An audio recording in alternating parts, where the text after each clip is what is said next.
নমস্কার, Jharkhand news first বাংলাতে আপনাদের সবাইকে স্বাগত জানাই। আসুন দেখি আজকের বাংলা খবর।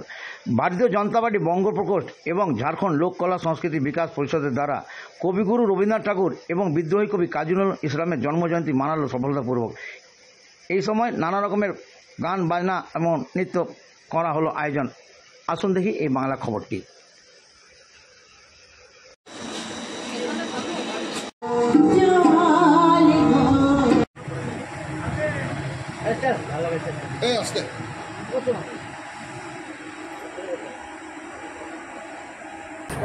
আজ যদি আমাদের গৌরবের বিষয় যে বিশ্বকবি রবীন্দ্রনাথ ঠাকুর এই সমাজের এমন এক কবি ছিলেন, তিনি জনগণ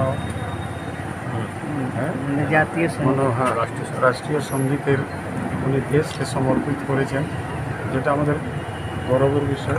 তার বিভিন্ন সময়ের গান, রবীন্দ্রসঙ্গীত বা ভালো ভালো লেখন কবি, তার জন্যই ওনাকে শ্রেষ্ঠ কবির উপাধি মিলেছে। এটাকে আমরাকে স্মরণে রাখা অনেক জরুরি। যে ধীরে ধীরে যে ভাষার উপর অন্য ভাষার শোষণ হচ্ছে, তার পরিপ্রেক্ষে আমাকে সতর্ক থাকতে হবে। বঙ্গভাষীকে আরও বেহতরভাবে ভালোভাবে এটাকে চালানো দরকার আছে। গ্রামে স্কুলে আমরা তখন সব জায়গায় ঝাড়খণ্ড সরকারকেও আমরা বারবার বলছি যে বাংলা ভাষা এখানে বুনিয়াদী ভাষা, এই ভাষাকে মুছে দেওয়ার যে ষড়যন্ত্র চলছে এটা বন্ধ করুন। পুনরায় এখানে প্রাথমিক বিদ্যালয়, অন্যান্য যে হাই স্কুলে এক সাবজেক্টটা বাংলা বঙ্গভাষীটাকে মাস্ট, এটাকে কে বলে মানে আবশ্যক এটাকে জরুরি করা সাবজেক্টটাকে। আর তাতে যাতে আমাদের অনেক পুরানো থেকে আজ পর্যন্ত এবং আনেওয়ালা সময় পর্যন্ত বাংলা ভাষাটাকে সম্মানের সাথে যাতে শিক্ষা দিতে হবে। এগুলোই সবাই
আজ কবিগুরু রবীন্দ্রনাথ ঠাকুর এবং বিদ্রোহী কবি কাজী নজরুল ইসলামের জন্মজয়ন্তী উপলক্ষে আজ এই শান্ত অনুষ্ঠানের আয়োজন আমরা করেছি আমাদের এগ্রিকো কার্যালয়ে।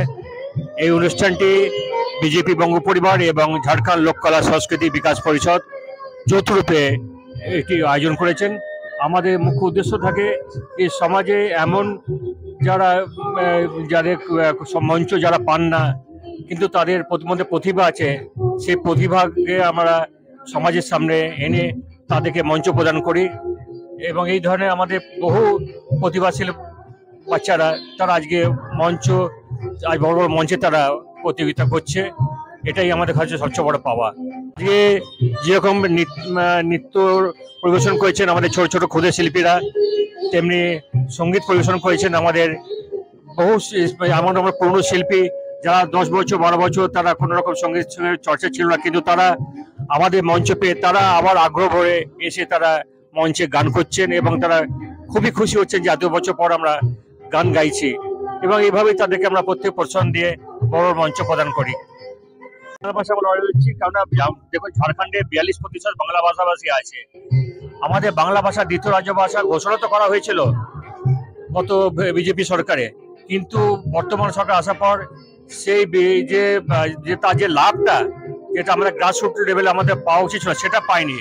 যেরকম আমাদের স্কুলগুলোতে এখনো পর্যন্ত পাঠ্যপুস্তকের অভাব, বাংলা পাঠ্যপুস্তকের অভাব, বাংলা স্কুলগুলোতে এখনো পর্যন্ত হিন্দি ভাষাভাষী শিক্ষকরা তাদের পড়াশোনা করাচ্ছেন, কিন্তু যার দরুন বাংলা ভাষাভাষী যারা পড়ুয়ারা তারা বাধ্য হচ্ছেন হিন্দি ভাষাভাষীতে পড়বার জন্য, কেন তারা পাঠ্যপুস্তক অভাবের জন্য। এটা বহুবার সরকারের কাছে আবেদন করেছি, কিন্তু তারপরে আবেদন করে সাড়া পাইনি।